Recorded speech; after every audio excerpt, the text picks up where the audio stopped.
जय हिंद दोस्तों, मन की फैक्ट यूट्यूब चैनल में आप सभी का स्वागत है। साथियों, आज की इस वीडियो में हम फिजिक्स सब्जेक्ट के मोस्ट वीवीआई क्वेश्चन को देखने वाले हैं। जो बिहार पॉलिटेक्निक जिसका एग्जाम 30 जुलाई को होने वाला है, उसमें यह सभी जो क्वेश्चन है काफ़ी देखने को मिलेंगे। सभी के सभी क्वेश्चन आपको हूबहू देखने को मिलेंगे। तो चलिए बिना समय गवाए यह सभी क्वेश्चन को देख लेते हैं।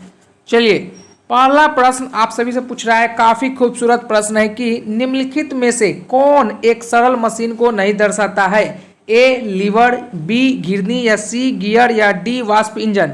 4 ऑप्शन दिया गया है, आप सभी को बताना है कि कौन सा ऑप्शन सही होगा। चलिए, आप सभी को बताना है कि कौन सा ऑप्शन सही होगा। कौन इसमें से कौन सा ऑप्शन सही होगा कि कौन सा एक सरल मशीन नहीं है, कौन सा एक सरल मशीन नहीं है? लीवर, घिरनी, गियर या वाष्प इंजन। साथियों, आप सभी जानते हैं कि वाष्प इंजन जो है वो एक सरल मशीन नहीं है। वाष्प इंजन से हम ट्रेन को चलाते हैं। वाष्प इंजन जो है वो एक सरल मशीन नहीं है। ठीक है, तो सवाल नंबर 1 का जो सही जवाब हो जाएगा वो हो जाएगा डी। ठीक है, चलिए अब अगला क्वेश्चन को देखते हैं।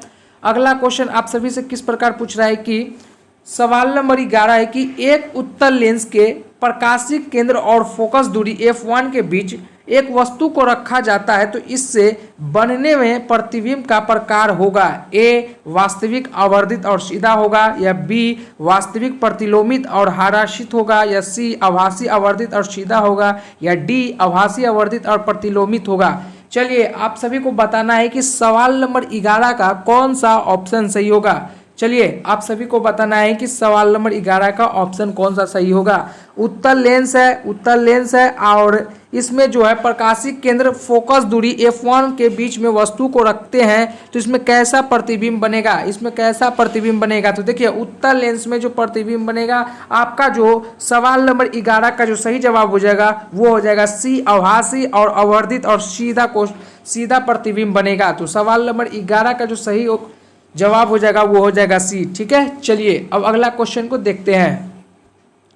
अगला क्वेश्चन आप सभी से पूछ रहा है कि एक अवतल लेंस की फोकस दूरी 0.25 मीटर है तो इसकी शक्ति क्या होगी। चलिए, आप सभी को बताना है ए -0.25 डायोप्टर, या बी 4 डायोप्टर, या सी 1.25 डायोप्टर, या डी -4 डायोप्टर। चलिए, आप सभी को बताना है सवाल नंबर 10 का सही ऑप्शन कौन होगा। फोकस दूरी दिया गया है, अवतल लेंस का फोकस दूरी दिया गया है, आप सभी को पावर निकालना है, शक्ति निकालना है। तो आप सभी जानते हैं कि पावर बराबर 1/f इंटू मीटर होता है, आप सभी जानते हैं। तो इसको आप रखिएगा, इसको जब आप रखिएगा 0.25 को, और यहाँ पर मीटर को 100 से मल्टीप्लाई कीजिएगा सेंटीमीटर में के लिए, और इसको यहाँ से काटिएगा तो आपको जो निकल कर आएगा वो निकल कर आएगा 4 डायोप्टर। आपका जो पावर निकल कर आ रहा है वो आ रहा है क्या? 4 डायोप्टर। सवाल नंबर 4 का जो सही ऑप्शन हो जाएगा वो हो जाएगा बी। ठीक है, चलिए अब अगला क्वेश्चन को देखते हैं। अगला क्वेश्चन आप सभी से किस प्रकार पूछ रहा है। चलिए,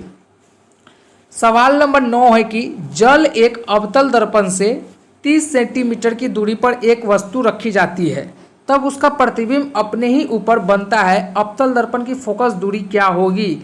ए 30 सेंटीमीटर, बी 15 सेंटीमीटर, सी 20 सेंटीमीटर, या डी 10 सेंटीमीटर।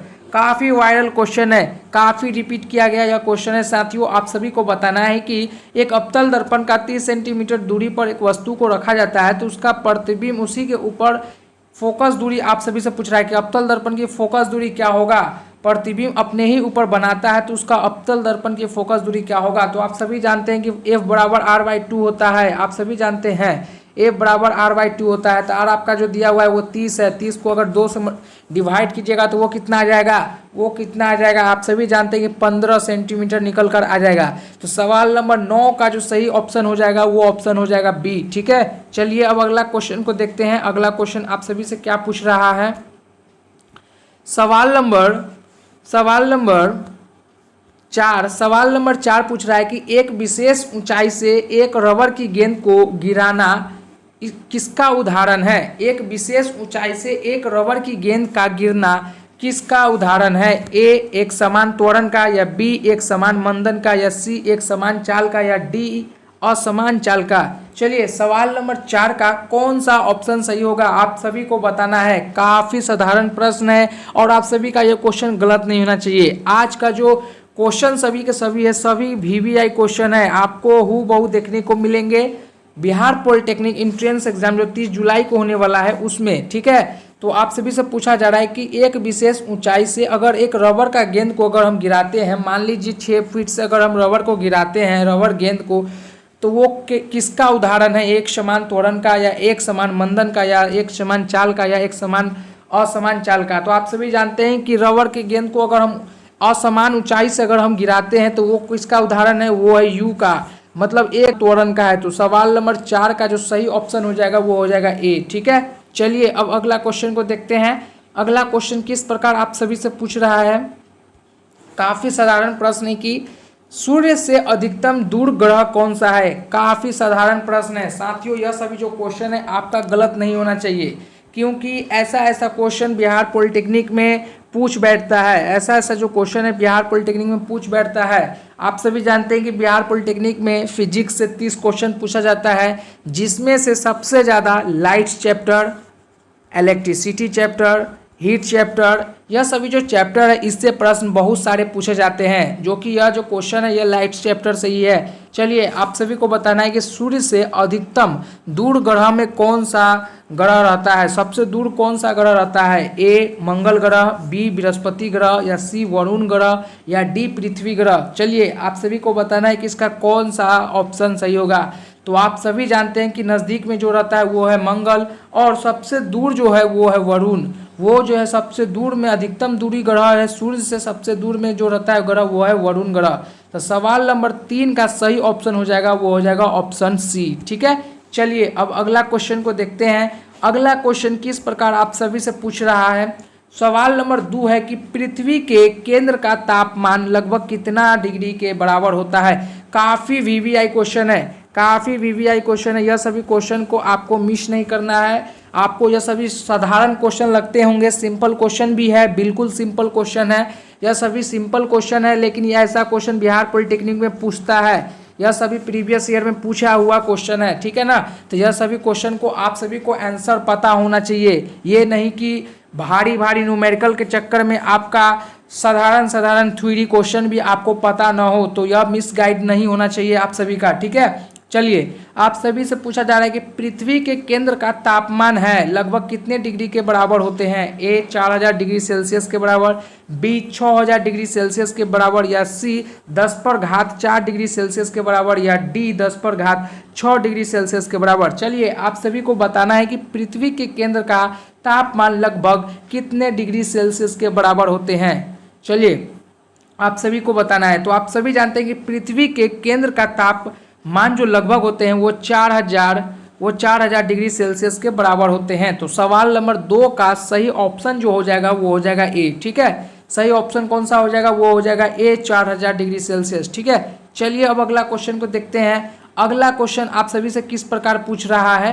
कि सवाल नंबर 15 की इंद्रधनुष इस दिशा में बनता है। इंद्रधनुष कौन से दिशा में बनता है? ए सूर्य की दिशा के विपरीत ओर, या बी सूर्य की दिशा में, या सी सूर्य के बाएं हाथ की दिशा में, या डी सूर्य के दाएं हाथ की दिशा में। साथियों यह सभी जो क्वेश्चन है काफ़ी आसान क्वेश्चन है और काफ़ी बार पूछा गया क्वेश्चन है। प्रीवियस ईयर में काफ़ी बार पूछा गया यह क्वेश्चन है और साधारण क्वेश्चन है। इसलिए यह सभी जो क्वेश्चन है आज का जो हम यह वीडियो में जो सीरीज बता रहे हैं यह सभी क्वेश्चन काफ़ी सिंपल था और आपको एक भी क्वेश्चन को गलत भी नहीं करना है, ठीक है ना।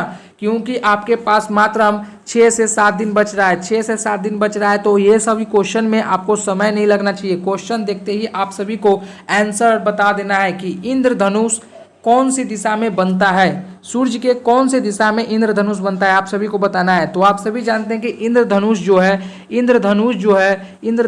है वो है सूर्य के विपरीत दिशा में बनती है, सूर्य के विपरीत दिशा में बनती है। तो सवाल नंबर 15 का जो सही ऑप्शन हो जाएगा वो ऑप्शन हो जाएगा ए। वो ऑप्शन कौन सा होगा? वो होगा ए, सूर्य की दिशा के विपरीत ओर, ठीक है। चलिए अब अगला क्वेश्चन को देखते हैं। अगला क्वेश्चन आप सभी से क्या पूछ रहा है कि आंख में क्रिस्टलीय लेंस है।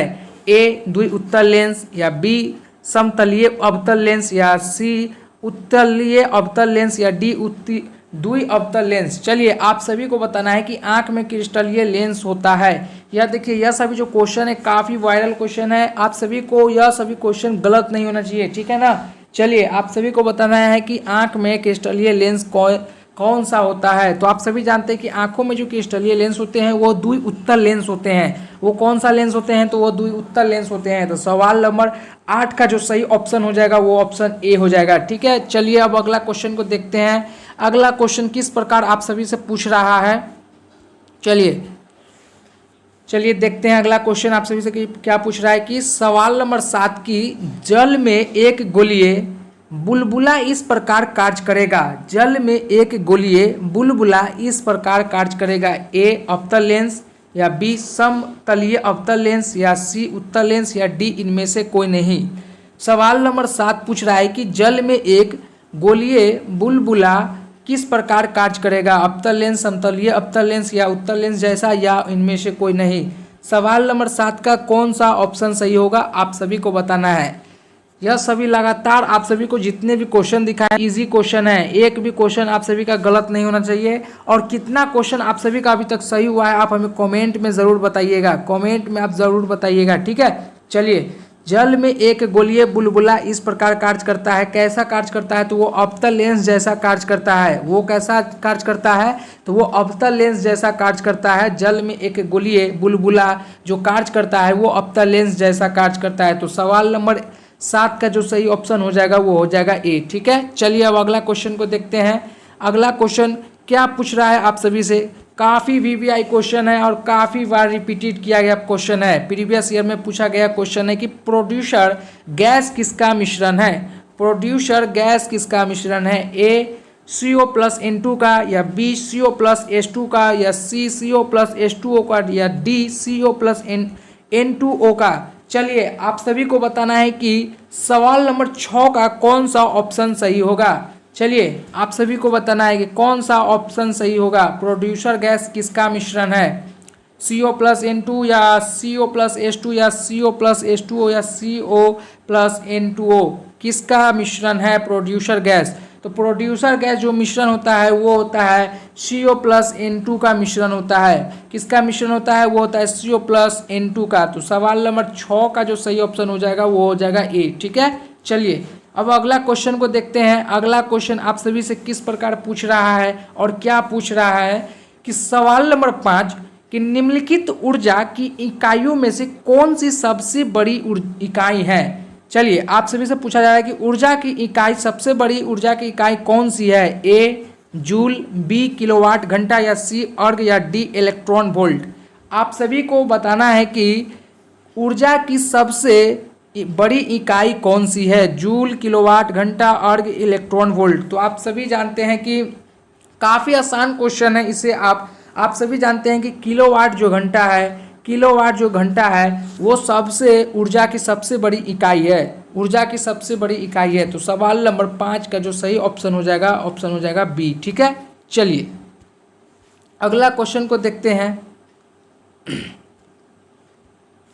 साथियों यह रहा आप सभी का 15 क्वेश्चन फिजिक्स के मोस्ट वीवीआई। इसमें से कितने क्वेश्चन आप सभी सही किए हैं आप हमें ईमानदारी पूर्वक कमेंट बॉक्स में ज़रूर बताइएगा।